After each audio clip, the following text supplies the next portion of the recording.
말씀은 마태복음 6장 12절입니다. 마태복음 6장 12절 말씀 저희가 함께 보도록 하겠습니다. 마태복음 6장 12절 우리 주기도문의 말씀이 되어집니다.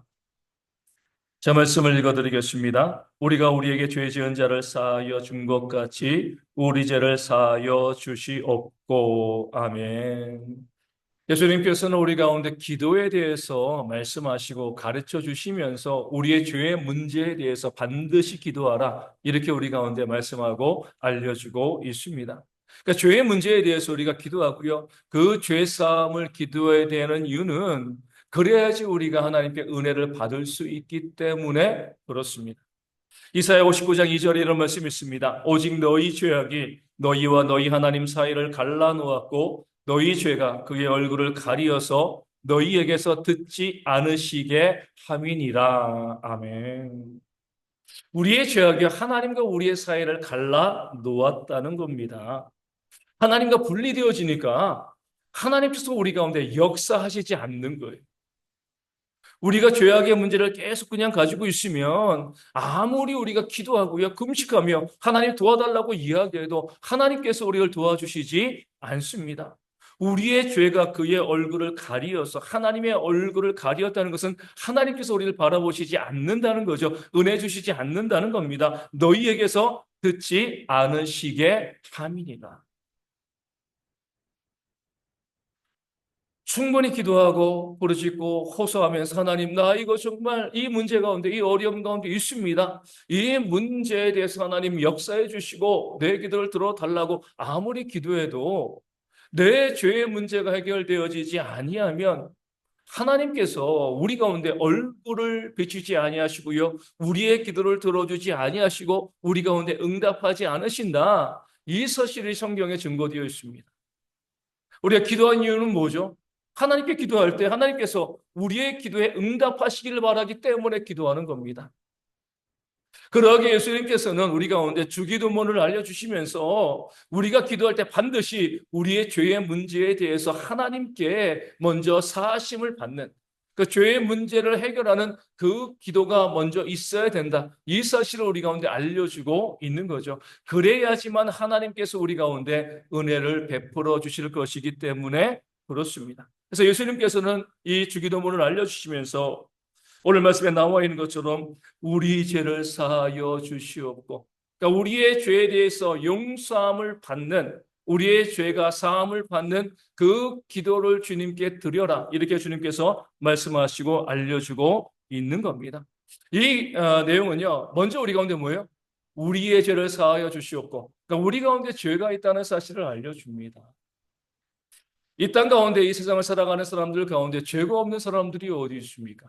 그러니까 모든 사람들이 고이건 실수건 유혹에 빠지는 것이건 그런 죄를 짓고 살아가고 있는 겁니다. 그런 죄가 우리 가운데 있으니까 이 죄에 대해서 하나님께 용서를 구하고요. 이 죄를 용서해 주시기를 우리가 기도해야 한다는 것입니다. 그러기 위해서 우리는요, 먼저 나는 죄인이다. 나는 죄를 짓고 있다. 이 사실을 인정할 수 있어야 됩니다. 너무나 당연한 사실이죠. 내가 죄인이라는 것, 내가 죄를 짓고 있다는 것, 뭐 누가 인정하지 않을 사람이 누가 있겠습니까? 이것이 당연하지만 또 당연하지 않게 여겨지는 것은요, 자신이 죄인이며 죄를 짓는다는 사실을 인정하지 않는 사람들이 너무나 많이 있기 때문에 그렇습니다. 그러니까 교회 안에서 보면은요, 성도가 이 10명이건 10,000명이건 목사님이 앞에서 내가 죄인이라고 생각하는 분 손 들어 보십시오. 몇 명이 들겠습니까? 다 들어요. 그렇죠? 교회 안에서는요, 내가 죄인이라는 것은 상식입니다. 부끄러운 것이 아니에요. 그렇기 때문에 교회 안에서 목회자가 내가 죄인이라고 생각하는 분들 손 들어보라고 이야기하면 손을 안 들 사람이 없습니다. 우리 가운데 죄 없는 사람들이 있습니까? 아무도 없다라고 이야기하죠. 우리가 죄를 짓고 있습니다. 다들 그렇게 이야기하고 있습니다. 문제는 이것이 말뿐이라는 것. 내가 죄인이라는 것, 내가 죄를 짓고 있습니다. 이것이 우리의 말에 그치고요. 우리 립 서비스에 그치는 경우들이 너무나 많이 있다는 겁니다. 어떻게 할 수 있냐면 죄인이라고 이야기하고요. 나도 죄를 짓고 있습니다. 이렇게 이야기하면서 항상 내가 옳다라고 주장을 한다는 거예요. 이 두 가지가 양립할 수 없는 것인데 양립하고 있어요. 나는 죄인입니다. 나도 죄를 짓고 있어요라고 이야기하면서 항상 다른 사람들과의 삶에서 늘 내가 옳다라고 주장을 합니다. 내가 맞다라고 주장을 하는 거죠. 내 생각이 반드시 맞아. 이렇게 주장을 하는 거예요. 내 생각과 다른 것을 주장을 하면은요, 받아들이지 않습니다. 죄인이라고 인정하고 나도 죄를 짓고 있습니다. 이렇게 이야기하는데 늘 내 생각이 옳고요. 내 주장이 맞고 나는 틀리지 않다. 이렇게 고집하는 사람들이 이 공동체 가운데, 이 교회 공동체 가운데 너무나 많이 있다는 거예요. 동시에 뭐예요? 내가 옳으니까 다른 사람은 틀렸다라고 이야기한다. 나만 옳고 다른 사람은 틀렸다. 그 다른 사람들이 어떤 생각과 어떤 주장을 해도 다른 사람들의 생각은 다 틀렸어. 문제가 있어. 오직 내 생각만이 옳아. 이렇게 말씀하시는 분들이 있는 거예요. 내가 죄인이라고 이야기하고 나도 죄를 짓고 있다라고 주장을 하는데 항상 내가 옳은 거예요. 다른 사람들은 항상 틀렸습니다. 이런 모습을 가지고 있는 사람들이 이 땅 가운데 너무나 많이 있죠. 가장 대표적으로 어디 있어요? 정치인들 그래요. 지난 연말에 우리 탄핵 이 사건들을 통해서 민주주의에 대한 생각들을 많은 사람들이 다시 한번 하게 되었다 이렇게 이야기합니다. 민주주의가 무엇이죠? 이 다양성에 대해서 인정을 하는 거잖아요. 다른 생각이 있다는 것을 얼마든지 인정하는 겁니다. 이 정치인들이 민주주의를 이야기하면서 그래 다양성이 있는 것이지 다른 사람들 다른 생각들이 있는 거야. 다른 사람들이 비판하는 것 얼마든지 그런 것이 있어야지 민주주의야. 정치인들이 이야기를 합니다. 그런데 어때요? 우리가 역사를 통해서 지금도 그러고요. 과거를 통해서 보면 그렇게 이야기하는 정치인들이요. 자신을 대적하는 사람들 가만 놔둔 적이 없습니다. 겉으로는 다양성을 이야기하고 다양성이 있는 것이 민주주의야. 비판도 있어야 되고 다양한 생각들이 있어야지 이 나라가 민주주의가 풍성하게 발전되어질 수 있어. 이렇게 이야기하는데 뭐 선거철만 되어지면은요. 자기를 반대하는 사람은 공천해 주지 않습니다. 내 편만을 챙기는 거죠. 내가 옳다고 생각하기 때문에 그래요. 말로는 다양성을 인정을 하고요. 다양성을 주장하지만 실제로는요. 내 생각이 옳은 겁니다. 나만이 옳은 거예요. 그러니까 정치인들이 그런 모습을 많이 보이고 있습니다. 근데 교회 안에서도 그런 분들이 있다는 거죠. 우리가 죄인임을 인정해야 되고 내가 죄를 짓는다, 짓고 있다 이 사실을 인정하는 모습이 있어야 되는데 말로는 그렇게 이야기해요. 다양성을 인정한다는 것처럼. 근데 실제로는 어때요? 나만 옳은 거죠. 다른 사람들의 생각을 전혀 받아들이지 않고 내 생각만 옳고 내 주장만 옳고 다른 사람들의 생각은 틀렸다라고 이야기하고요. 정죄하는 일들이 교회 가운데서도 벌어지고 있다는 거죠. 이런 태도를 갖고 있는 사람들은요. 죄인이라고 스스로 말은 해도 실제로는 어때요? 나는 죄를 짓지 않는다. 나에겐 문제가 없어. 나는 죄인이 아니야. 이렇게 생각을 하는 거예요. 입으로는 죄인이라고 이야기하면서 실제로는요, 자기에는 문제, 내 삶에는 내 말과 내 주장과 내 생각에는 문제가 없다라고 주장을 하고 있는 겁니다. 정말 죄인이라고 하면은요, 내 자신을 바라보고 회개해야죠. 그렇죠?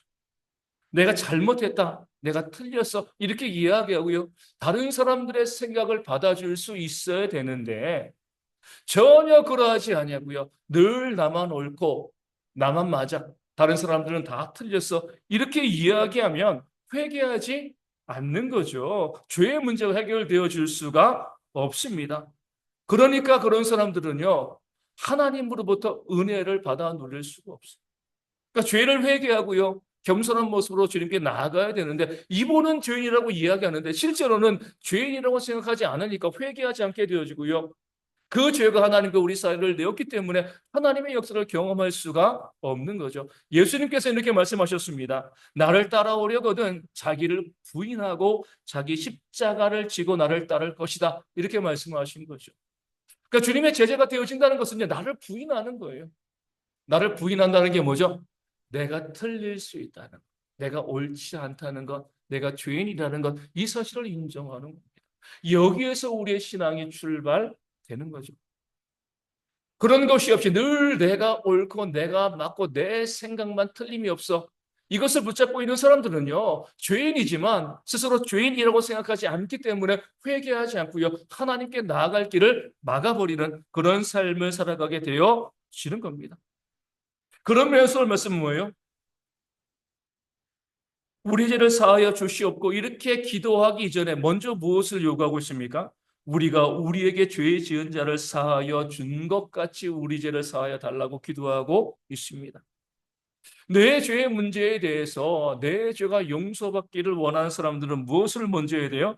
나에게 죄를 지은 이웃을 용서해 줄 수 있어야 한다는 겁니다. 나에게 죄를 지은 자를 용서해 준다는 것 자체가 뭐예요?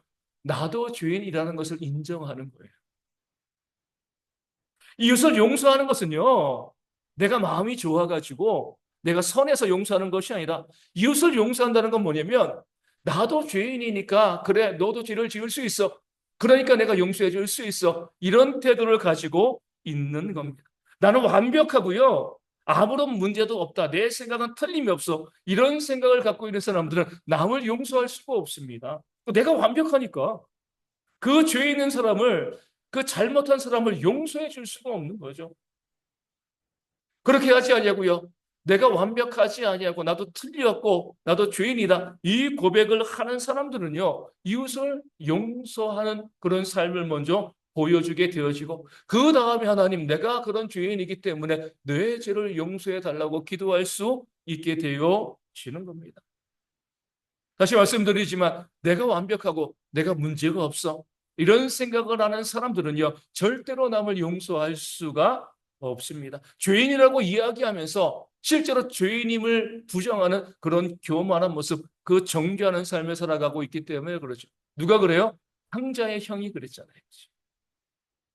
그 동생이 아버지 유산을 가지고 완전히 다 날려먹고요. 거지꼴로 집에 왔을 때에 그 아버지가 그 동생을 위해서 잔치를 차려주니까 그 형이 원망하는 겁니다. 아버지에게 불평을 쏟아놓는 거죠. 나는 잘못한 게 없는데. 나는 완전한데. 아버지 집에 있으면서 그 아버지의 말씀을 어긴 적도 없이 완전한 삶을 살아왔습니다.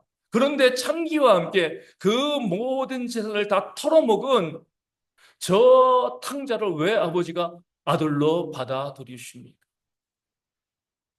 그 형은요, 자신은 완벽하다는 거예요. 나는 문제가 없다는 거예요. 나는 틀리지 않고, 난 아버지를 잘 섬겼어.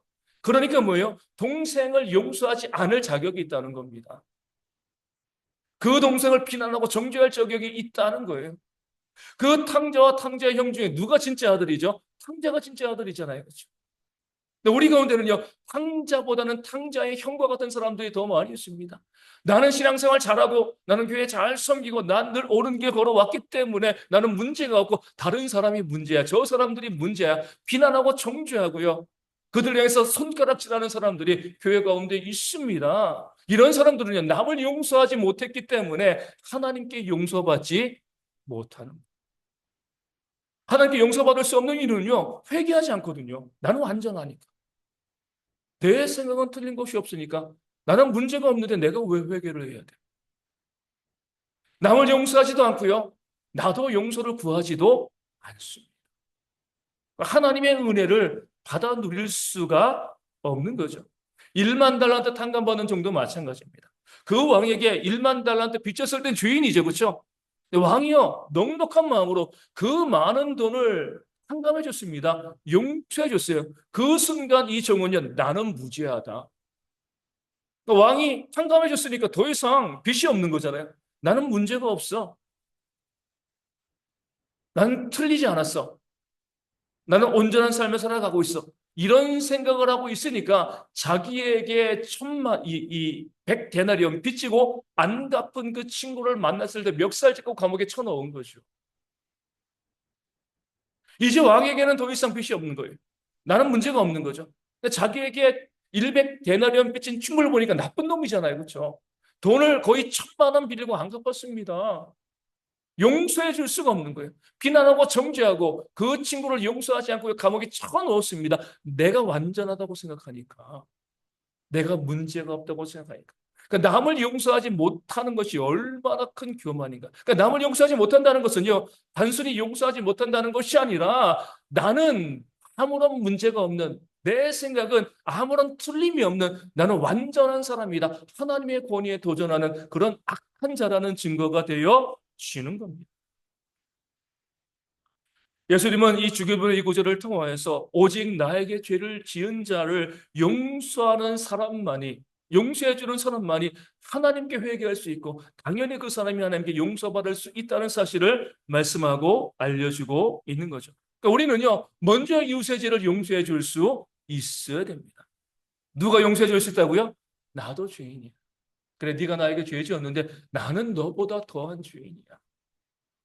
이 마음을 갖고 있어야지요. 비로소 이웃을 용서해 줄 수 있는 겁니다. 나 자신의 죄인됨을 인정하지 못하면요, 이웃을 용서할 수가 없는 거죠. 베드로는 주님을 만나자마자 그 발 앞에 꿇어 엎드려 무엇이라고 이야기해요? 주여 나를 떠나서서 나는 죄인입니다. 정말 구원받은 자의 고백은요, 나는 죄인이라고 고백하는 겁니다. 그렇게 위대한 사도 바울도 나는 죄인 중에 괴수다. 오라 나는 곤고한 사람이로다. 자기 자신에 대해서 내가 죄인임을 고백했습니다. 여기에서 우리의 신앙이 출발하는 거죠. 나는 맞고 나는 틀림이 없고 늘 내 생각은 옳아. 구원과 상관없는 자들입니다. 악한 자들인 거죠. 교만한 자들입니다. 그런 모습을 가지고 있으니까 절대로 남을 용서하지 않는 겁니다.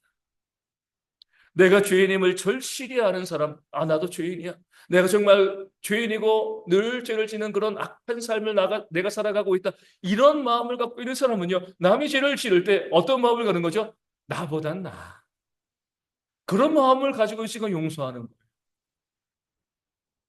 야, 너도 죄 지었는데, 나에게 죄 지었는데, 내가 용서해 줄 수밖에 없는 것은, 야, 나는 너보다 더 죄인이거든.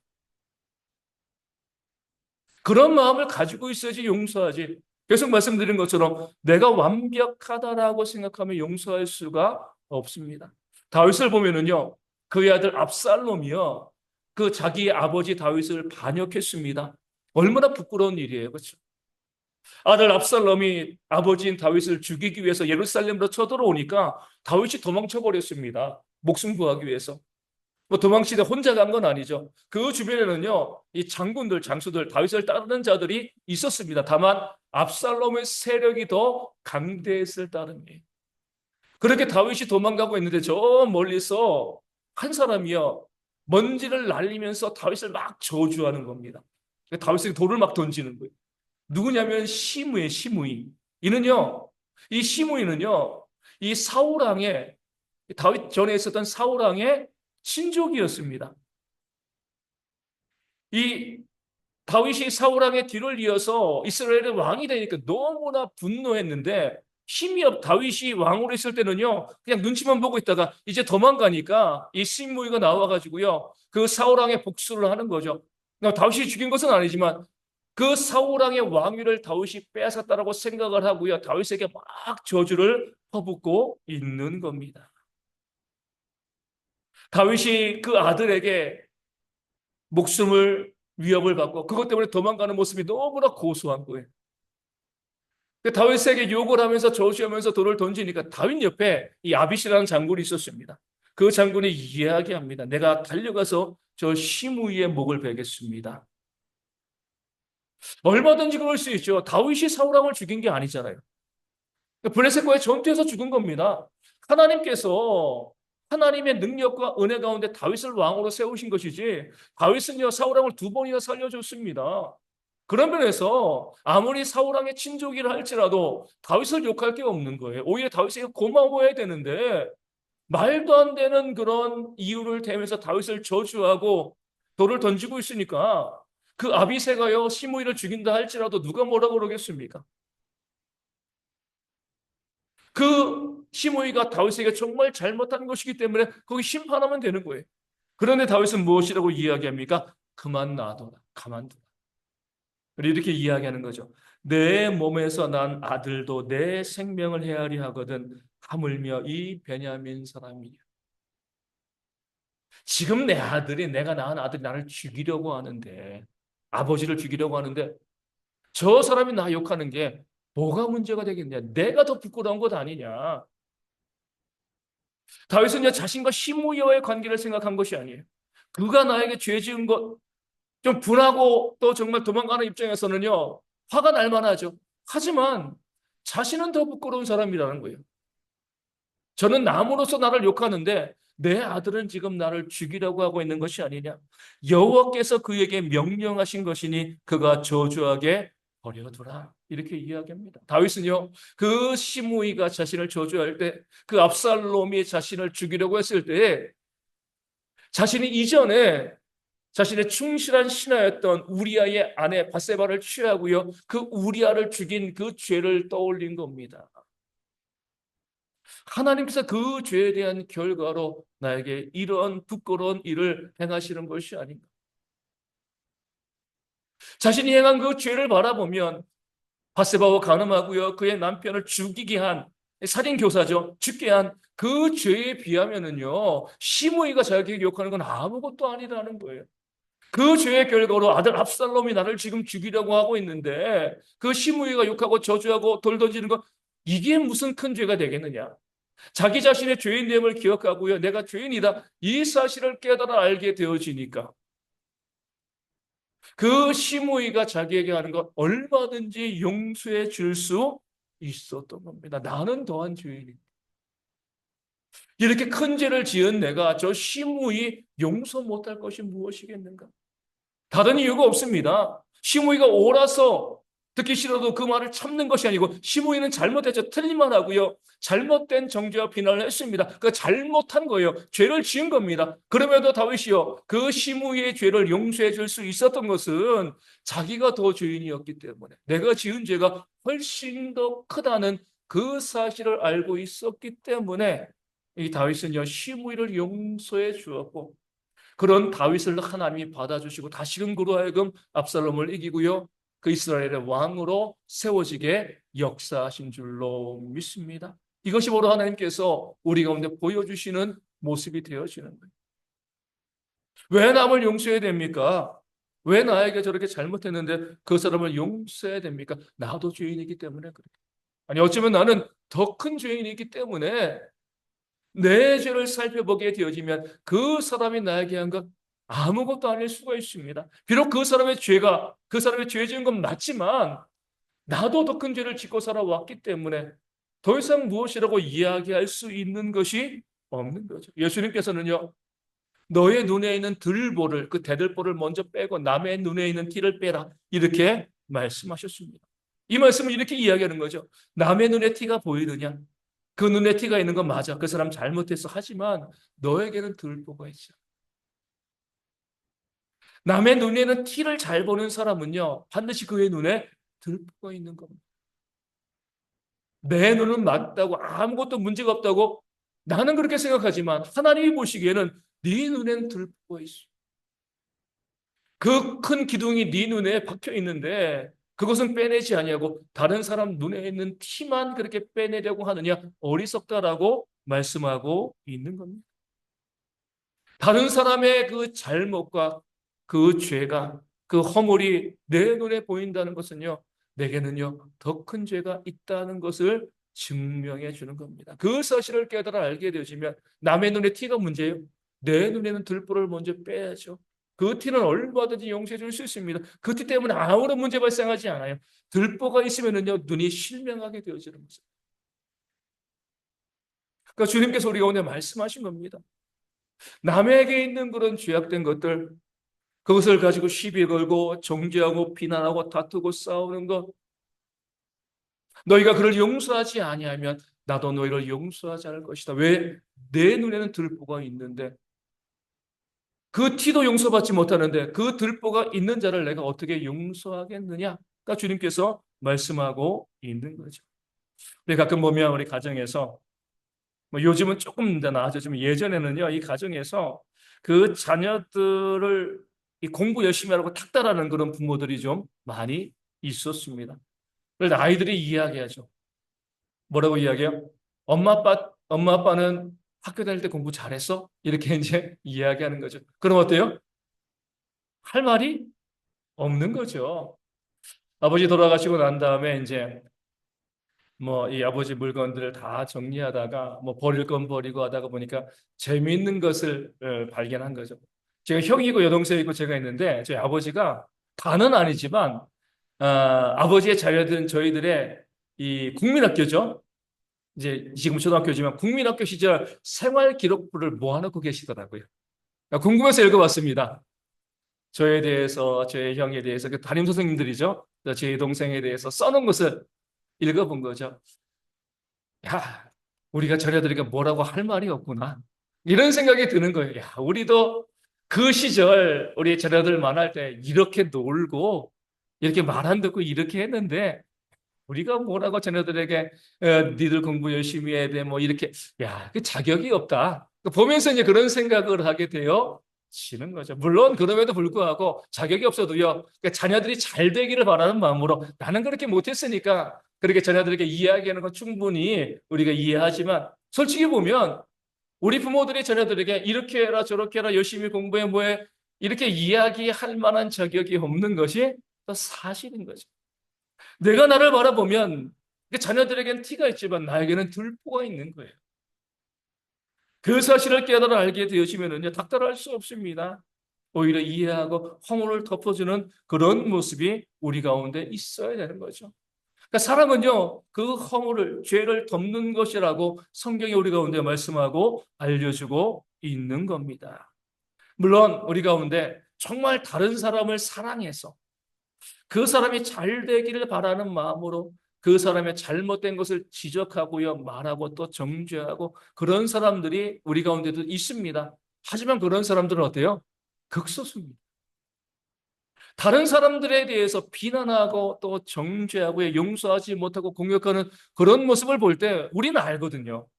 사람이기 때문에 아, 정말 사랑해서 말하는 것인가? 아니면 미워해서 말하는 것인가?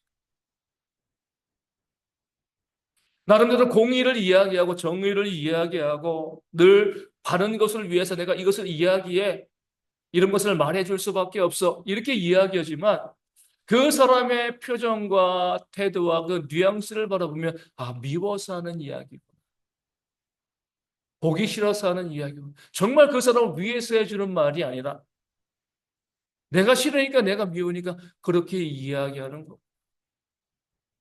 그렇게 생각하는 그 바탕에는 무엇이 있다고요? 계속 말씀드리지만 나는 옳다는 거.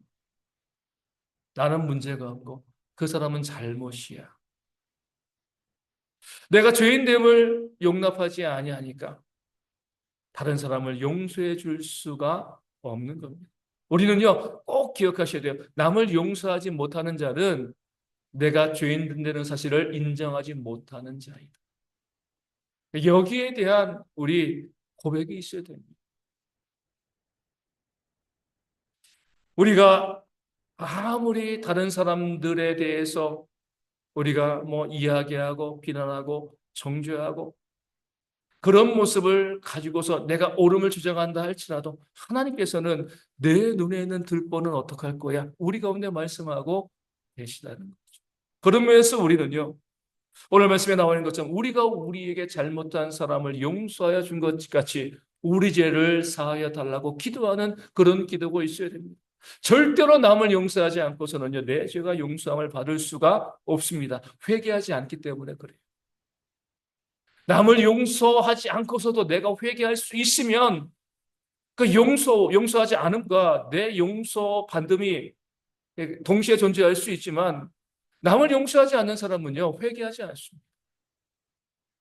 내 죄인됨을 인정하지 그런 면에서 우리가 하나님께 용서함을 받고 하나님으로부터 은혜를 받아 누리기 위해서는요, 먼저 다른 사람들의 허물과 그 죄악과 그 부족함을 용서해 줄 수 있는 그런 모습, 그런 지혜가 우리 가운데 있어야 되고, 그럴 때 하나님께서 우리의 죄를 용서하시고 한없는 은혜와 복을 우리 가운데 부어주실 줄로 믿습니다. 혹시 아직까지 우리 가운데 용서하지 못한 사람들이 있습니다. 물론 그 마음은 충분히 이해가 가죠. 야, 어떻게 용서를 해요? 나쁜 놈인데. 하지만 내가 용서하지 않고서는요, 나도 용서받을 수가 없습니다. 계속 말씀드리지만 나를 위해서라도 용서하세요. 내가 하나님께 용서받고 하나님께 은혜 받기 위해서라도 뭐예요? 용서하시라. 내가 잘 되기 위해서, 내가 은혜 받기 위해서라도 용서할 수 있는 지혜가 우리 모두 가운데 있어야 할 줄로 믿습니다. 또한 기억해야 될 것은요, 원수를 갚는 것, 공의를 행하는 것은요, 하나님께 속한 것이라는 사실입니다. 하나님은 정의로우신 하나님이시기 때문에 그 죄에 대해서 반드시 심판하십니다. 이렇게 보셔야 돼요. 나에게 죄 지은 사람을 내가 용서해 준다고요, 이제 그의 모든 죄의 문제가 해결되어지는 것은 아니에요. 내가 용서해 줄 따름이에요. 그렇죠? 그의 죄는요, 그가 회개함으로 사라지는 겁니다. 내가 용서해 준다고 해서 그 죄가 사라지는 것은 아니에요. 내가 용서해 줄 때 그가 깨달아 알고요, 자기의 죄를 회개하면 하나님께서 그 죄를 용서해 주시는데, 내가 용서해 줘도요, 그 사람이 그 죄를 깨달아 알지 못하고요, 회개하지 아니하면 하나님께서 그 죄에 대해서 그 사람에게 심판하신다는 거예요. 중요한 사실인 거예요. 우리는 내가 용서해주면 좀 억울하다 이런 생각을 하거든요. 죄는 잘못은 그 사람이 했는데 나는 왜 믿는 사람이기 때문에 용서만 해줘야 되지? 또 우리가 용서해주면 어떤 일이 벌어져요? 용서받은 자가요, 정말 고맙다, 감사하다 이렇게 인사하지 않습니다. 나에게 죄를 지은 자를 내가 용서해주면 그 사람은 어때요? 더 기고만장해지는 거거든요. 이것 때문에도 용서하지 못하시는 분들이 있어요. 내가 용서해 줬을 때, 정말 고맙습니다. 감사합니다. 이렇게 하면 용서가 쉬울 건데, 나는 정말 하나님의 사람으로서, 믿는 사람으로서 그 주의 말씀에 순종하여서 용서를 해줬는데, 그 사람이 더 죄를 지고 교만하게 나를 무시하고 멸시하면, 야, 내가 뭐 한 거지? 내가 왜 용서한 거지?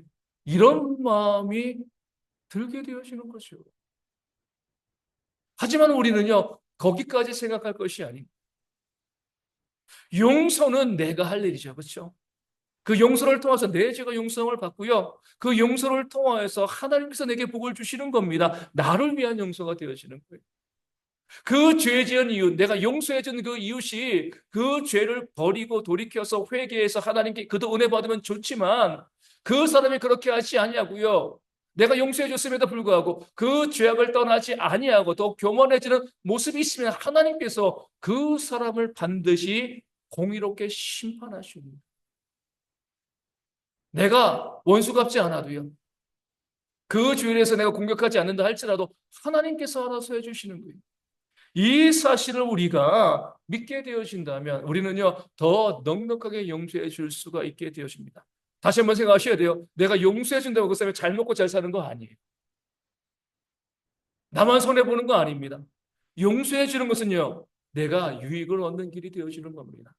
그리고 용서받은 그 사람에 대해서 복을 주실 것인가, 아니면 그 죄를 심판하실 것인가, 이것은요, 하나님께서 결정하실 문제가 되어지는 거죠. 원수 갚는 것이 내게 있다라고 말씀하신 거잖아요. 사람이 때리는 게 아파요? 하나님이 때리는 게 아파요? 하나님이 때리는 게 아프죠. 내가 원수 갚는다고 얼마나 원수를 갚을 수 있겠습니까? 내가 그 죄를 갖다가 심판한다고 얼마나 큰 심판을 할 수 있겠어요? 하나님께서 심판하시면은요, 그 심판이 더 큰 심판이 되어지는 거죠. 그 사실을 기억하시고 우리 모든 성도님들이 오늘 말씀에 그 주기도문의 말씀 가운데 나와 있는 것처럼, 우리가 우리에게 잘못한 자, 나에게 죄 지은 자를 먼저 용서해 주십시오. 내 몫인 거죠. 그럴 때 우리의 죄를 하나님이 용서하시고요, 그 죄로 가로막힌 그 담을 허무시고 우리에게 한량없는 은혜와 복을 부어 주실 줄로 믿습니다. 그 은혜와 복을 통하여서 우리의 삶이 회복되어지는 그런 역사가 임하게 되어지는 겁니다. 그래서 우리가 이 주기도문을 통하여서 우리가 항상 하나님께 우리의 죄 사함에 대해서 구하고 하나님의 은혜를 구하기 이전에, 하나님 먼저 제가 저에게 잘못한 사람 용서하겠습니다. 원수 갚지 않겠습니다. 비난하지 않겠습니다. 정죄하지 않겠습니다. 나도 죄인인데요. 넉넉히 그 사람의 죄를 용서하고 다시는 그 문제를 거론하지 않겠습니다. 이런 마음을 갖는 게 은혜 받는 성도들의 모습이 되어지는 줄로 믿습니다. 이 안을 살아가면서 또 우리가 과거를 돌아보면서 정말 우리 주변에 이 세상 가운데 못된 사람들, 악한 사람들 참 많이 있습니다. 그럼에도 불구하고 우리는요, 하나님의 심판을 믿고 또 내가 하나님 앞에서 복받는 삶을 기대하고 소망하는 마음을 가지고요, 넉넉히 용서하고 그리고 하나님께서 내 삶을 살아가는 모든 대학의 성도 되어지기를 주님의 이름으로 축원을 드립니다. 259장 함께 찬송하도록 하겠습니다. 찬송가 250